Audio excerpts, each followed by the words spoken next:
Welcome back, everybody, to the Jacksonville Jaguars franchise here on Madden 21 for the PlayStation 5.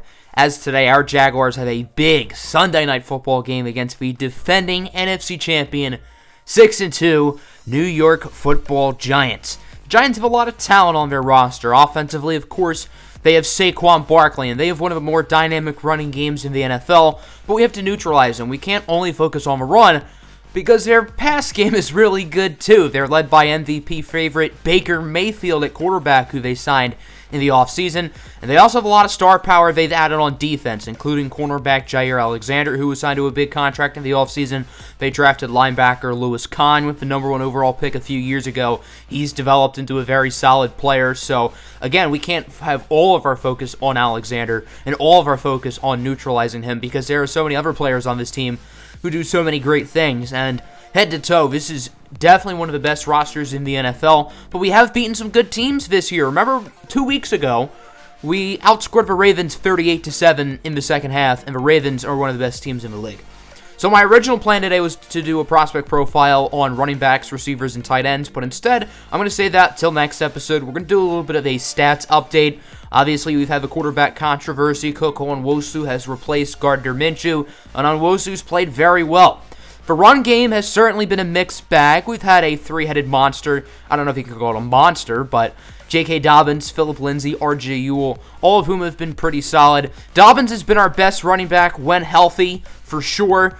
And as the weeks go on, Ewell is continuing to take away Phillip Lindsay's touches, and it seems like Lindsay's only getting 4 or 5 a game now, so he has quickly fallen out of favor of the offense. His numbers are a little bit better than Ewell's, but I think R.J. Ewell has just been more consistent.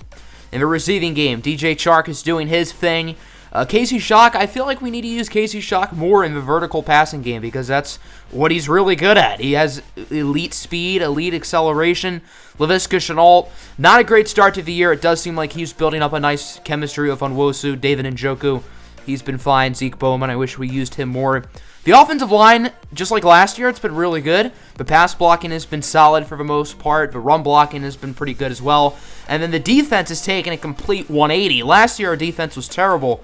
This year, it's been really good. Josh Allen, who only had 8 sacks last year, is already at 6 this year. And our pass defense is really solid. We're getting to the quarterback. The interceptions, I wish, were higher. But the big story defensively is obviously the run game. We were one of the worst run defenses in the NFL last year.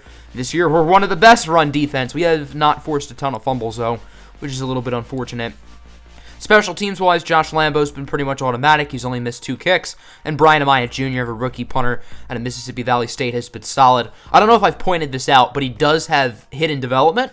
So I guess that's fun. He also has 99 throw power because, yeah.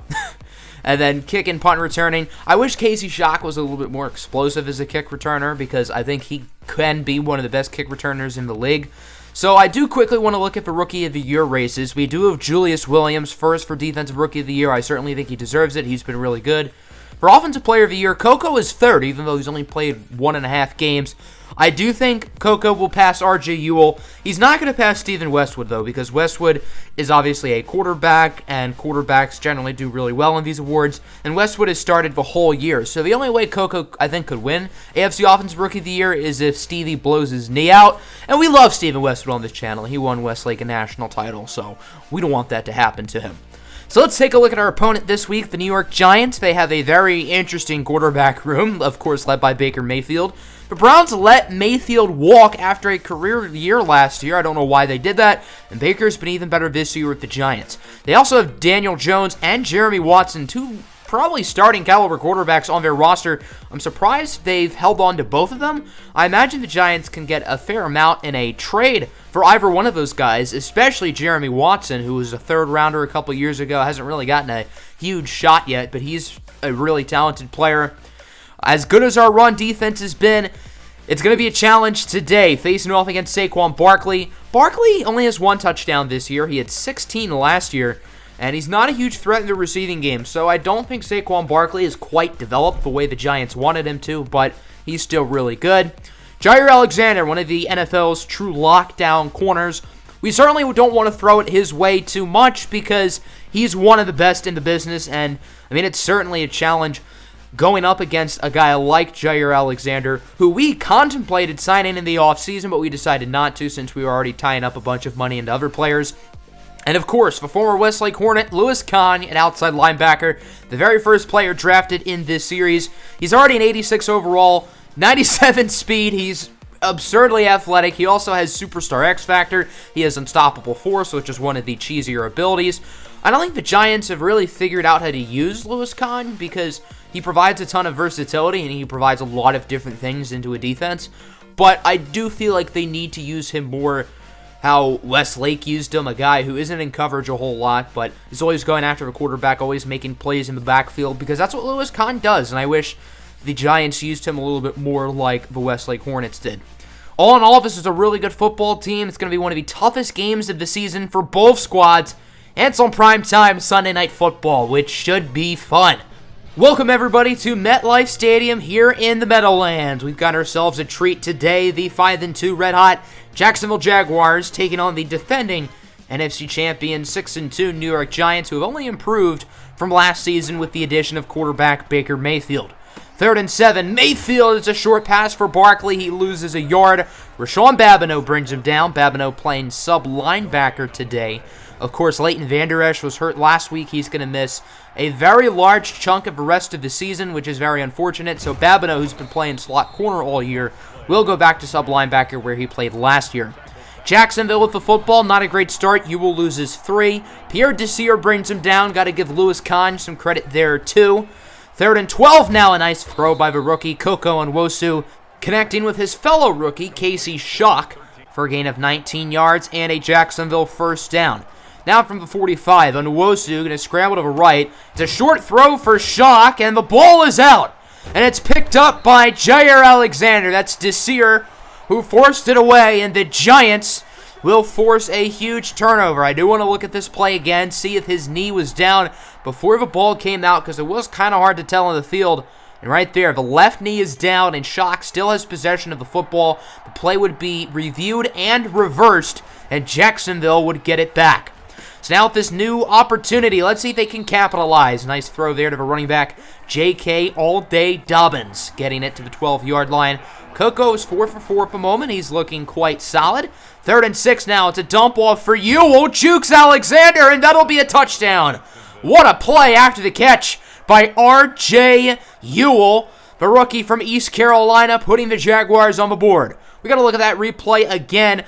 Breaking the ankles out of Alexander, trucking away Jabril Peppers, and the Jaguars will make it 7-0. Good play there by Ewell, who continues to get more snaps week in and week out, as this 3-headed monster in the backfield seems to be turning into a 2-headed monster, with more so Ewell and Dobbins. Good conversion there to Golden Tate by the Giants. Unfortunately, wide receiver Darius Slayton is injured. Thankfully for them, he would be able to return shortly after. From a 46, it's a short pass to the tight end, Evan Engram, who gets a nice first down, gaining 20. And the Giants appear to be moving the football well thus far on this possession. Quarter number 1 is now in the books. Jacksonville leads it 7-0. Pretty evenly matched game thus far. The Giants are moving it down the field nicely. We'll see if they're able to get on the scoreboard here in the second quarter. First play of the quarter, nearly an offsides there on Allen. It's a handoff for Saquon Barkley, bouncing off blockers, and he somehow breaks away into the end zone. What a run by Saquon Barkley. We do have a flag on the field, and it looks like this one might be coming back. It's a holding call on the left guard, Will Hernandez, the fifth-year pro out of UTEP. So not only is the touchdown called back, but the Giants move all the way back to the 23-yard line. So now it is 1st and 20. Handoff for Barkley, and he is pounded in the backfield by the former Westlake Hornet linebacker, David Harris. David Harris and Lewis Kahn never started together, but both of them are pretty young, talented linebackers here in the NFL. 3rd and 23 now from the 25. Mayfield under pressure. It's a short pass for Barkley. He breaks a tackle and nearly gets for first down on 3rd and long, gaining around 17 yards, but he's wrapped up by the rookie out of Oregon, Julius Williams. So the Giants will send out the field goal unit. It is Dustin Hopkins with the chip shot from around 25 yards out. The kick is good, and the New York Giants are finally on the board as it is now 7-3.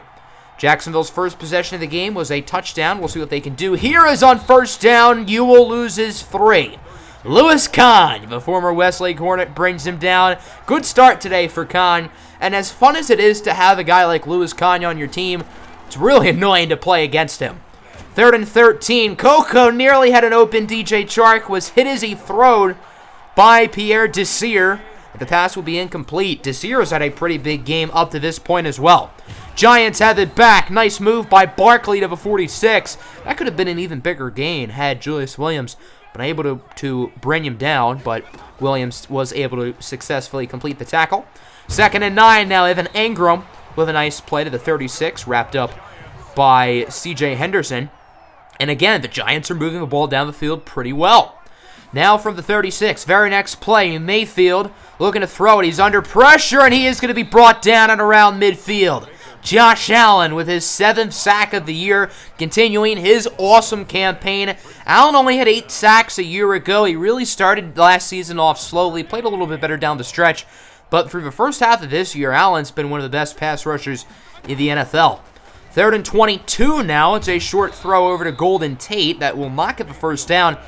But it does bring the Giants into field goal range, so I would consider it a successful play. But by no means is this an easy kick. A 51-yard attempt for Hopkins, and it is not even close. Wide left, it didn't really look like it had the distance either, so the kick is no good. The Jaguars get the ball back. 2nd and 10. Coco Onwosu with a nice throw over the head of the linebacker into the hands of DJ Chark. His first catch of the game, going for around 15 yards. Tough pass by Onwosu, but it'll do the job. 3rd and 11 now from the 45. The pass is incomplete, trying to get it to David Njoku. Risky throw there by Coco, and the Jaguars are forced to punt it. Score remains 7-3, although neither offense I feel like has been terrible. They're just having trouble putting points on the board. 2nd down. What a route by Saquon Barkley. He was outrunning the speedy Miles Jack there to get open and make the reception to the 46-yard line. A big gain there for Barkley. 3rd and 3 now. A few plays later, just hit the 2-minute warning, stopping the clock as Mayfield looking to throw it. He tries to get it to Evan Engram, but he drops the ball. So the Giants will be forced to punt it. It would be down at the 1. Now 2nd and 7 from the 3. Nice pass over to DJ Chark, so it appears the Jaguars don't have to worry about the possibility of the safety. Now from the 24, Jacksonville still has 2 timeouts, and they have a great opportunity to try to drive down the field. The problem is Coco kind of launched it there into coverage. It's picked off by Jabril Peppers, who is very dangerous with the ball in his hands. An incredible pick 6 for Jabril Peppers, and the Giants will now take the lead. That is the first interception in the career of Coco Onwosu. I'm surprised it took him nearly 2 full games to throw one, so credit to Coco. He thought Casey Shock was going to be open. I don't totally blame him for that read, but it just didn't happen. So now the Giants are up, but it does not look like they will be up for long. 78-yard score here for the former Westlake Hornet, Zeke Bowman. His first touchdown of the year. And the Jaguars are back on top within the matter of, about 15 seconds. So now it is 14-10. The Giants have the ball back. They have all 3 timeouts. They can try to add some more points here before halftime. Nice grab there by Golden Tate. And we've got a late flag. It looked like some extracurricular activity there. A face mask on Ronnie Harrison. So that'll add 15 yards to where the play stopped, bringing the Giants to the Jacksonville 42-yard line. The Giants still have all of their timeouts. So let's see how they use them, as is a quick throw up the middle for Golden Tate. New York quickly calls time. Few plays later, they're now out of timeouts from the 16-yard line. I thought you're the Giants, you have to throw it into the end zone, out of bounds, or try to kick the field goal, as Baker is lucky he was not sacked there. Nice pressure from Bleak Friarwood, the rookie from Manitoba, Canada. If that had been a sack, the half would have been over. Now down to 10 seconds. 2nd and 10. Mayfield, a short throw, and it's caught by Slayton, who is immediately brought down by Zaire Wiggins. The Giants are unable to get back to the line of scrimmage quick enough. A huge tackle there from Wiggins. And that will complete the first half. It's been a pretty exciting game of football so far. 14-10, Jacksonville leads. The story thus far, in my opinion, is the 2 rushing yards Jacksonville has. And it's not that the Jaguars haven't tried to run the ball. They're just doing a very poor job. J.K. Dobbins, 4 carries, 2 yards. R.J. Ewell, 4 carries, 0 yards. Phillip Lindsay hasn't touched the ball. Maybe the Jaguars need to get him more involved in the game plan. First play of the second half, and the Jaguars already start off with a nice run of 14 yards by a bouncy R.J. Ewell. So hopefully it's just that Jacksonville couldn't run in the first half. Maybe things will change here in the second half. Or maybe not, as Phillip Lindsay has nowhere to go. That's his first touch of the game, and he loses a couple yards. Lewis Kahn brings him down. 3 tackles for loss today for Kahn, who continues to be very impressive in this game. 3rd and 8 now. Coco looking to throw it. There's some speed coming off that edge right there. Lewis Kahn with the sack. He continues his stellar performance. We've seen a number of great performances by Lewis Kahn on this channel in his college days as a Westlake Hornet. And here in the NFL with the Giants, he's having a great game. Giants back on offense. 3rd and 8. Mayfield's pass is incomplete. Defensive battle thus far here in the second half as the Jaguars started this drive out at the 2. Whoever the Giants punter is, he needs a raise. Again, though, the Jaguars won't have to worry about the safety as on 3rd down. Coco connects with David Njoku for a gain of 17 yards. 3rd and 5 now from the 27. Nwosu under pressure, hit as he throws. Trying to loft it up for Casey Shock, but the pass is incomplete. That will result in another punt. Let's see if the Giants can break first on offense here in the 3rd quarter. 3rd and 8. Mayfield hit as he throws, incomplete. Another nice hit from Bleat Friarwood, who's had a nice game. Kevin Zeitler, the guard, is injured on the play for New York. Jacksonville with it back now. 3rd and 6. Nwosu going to run for the first down. Coco is not going for a lot of runs today. He ran the ball well last week against Houston. He ran it well in that second half against Baltimore. That's his first carry of the game. We have not really seen him use his legs a ton. I think partly because there's some freak linebacker with 97 speed occupying one side of the field, and his name is Lewis Kahn. Good run there to the left by R.J. Ewell. Ewell certainly rebounding here in the 3rd quarter, as he has 32 yards on 4 touches here in the second half. Now from the 34, Nwosu finds an open Laviska Shenault. I don't know why Jair Alexander gave him so much space there. One of the rare bad plays by Alexander, bringing the Jaguars to the 20. 3rd and 10 now. Coco trying to scramble with it, hoping Njoku can make a nice play after the catch, and he doesn't. He only gets around a yard. Good hit by the former Louisville Cardinal, Jair Alexander. And the Jaguars will send the field goal unit out. It's Josh Lambo at the buzzer, and that will conclude the 3rd quarter. A 36-yard kick for Lambo. And the Jaguars lead this one 17-10. Headed into the final quarter of action. Still anybody's game here at MetLife. Let's see the Giants offense, who has not scored an offensive touchdown today, can try to get back onto the scoreboard. 2nd down, that'll be a gain of 28 yards for the tight end Evan Engram, the former Ole Miss Rebel, hotty toddy. Following play now. Mayfield gonna look to throw it. He has time, and he finds Evan Engram again, who was left wide open in the middle of the field.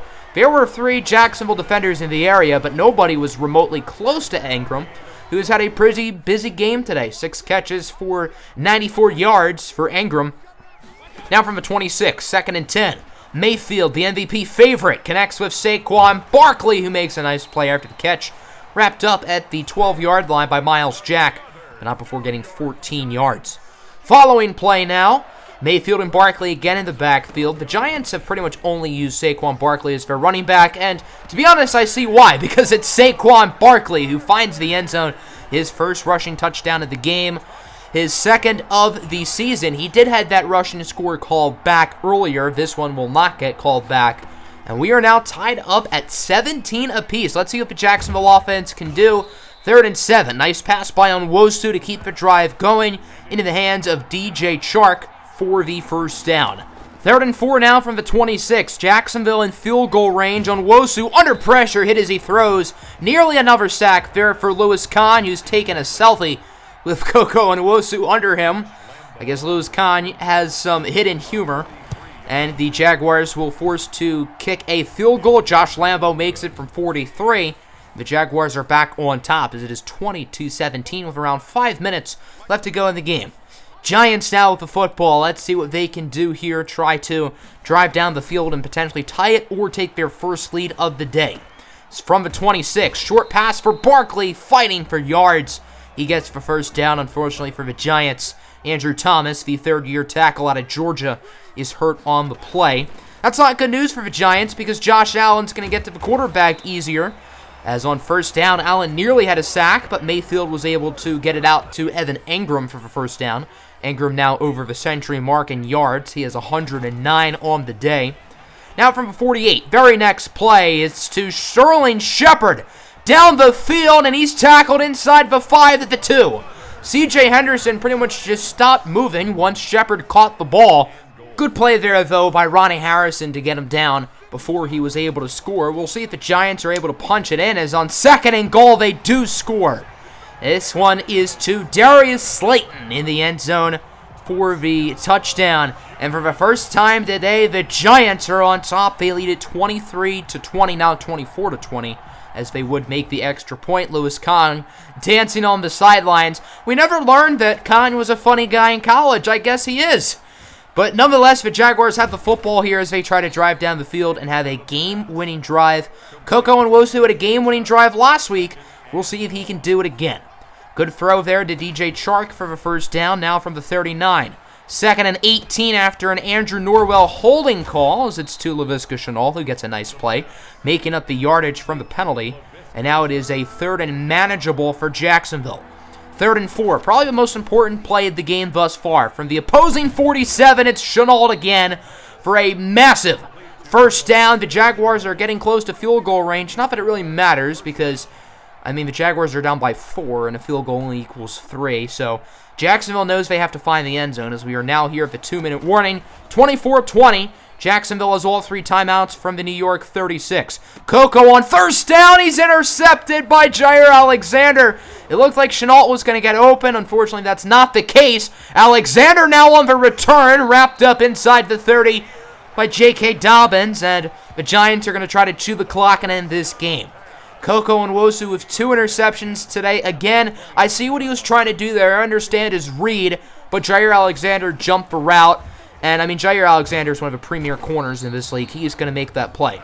On first down, Barkley will run for the first down, and Jacksonville's chances of winning this game are looking very slim at the moment. 3rd and 5 now. The Jaguars are out of timeouts. This is for the game, and it's caught at the 1 by Sterling Shepard, who falls out of bounds, but it won't matter as the Giants are able to kneel out the clock. That's how this game ends. The New York Giants win it 24-20, and Jacksonville loses their first game since before their bye week back in week 4 against the Las Vegas Raiders, and Jacksonville will enter the halfway point of the season with a record of 5-3. Certainly not the performance Jacksonville wanted today here on national television in front of the entire country, but Jacksonville managed to really stay competitive this entire game. They were winning for most of the game here against the Giants, but I guess it wasn't meant to be. Baker Mayfield played well. He wasn't great, but he was very solid.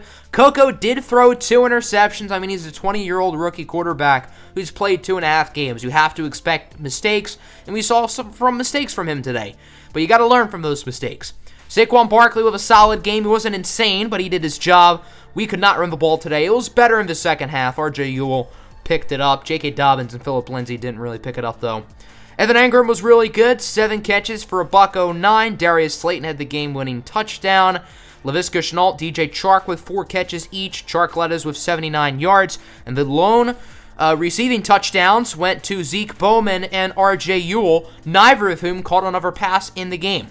9 tackles, 3 for a loss, and a sack today for Louis Kahn. He was extraordinary in this game. A very Westlake-esque performance here from Kahn. Josh Allen had the only other sack of the game. Interceptions for Jabril Peppers, which was a pick 6, and 1 for Jair Alexander late in the game. So, not what we wanted here. I love how our offensive coordinator says, I think our chances of winning this game were a lot better if we ran the ball. We did run the ball, and we didn't run the ball well, buddy. Our offense was better when we were throwing the ball, so whoever the offensive coordinator is needs to be fired. I know the Jaguars hired Darrell Bevell as their offensive coordinator today. As a Lions fan who's had him the past 2 years, I'm just going to wish you guys luck. I like the guy, but I think he's a little bit predictable.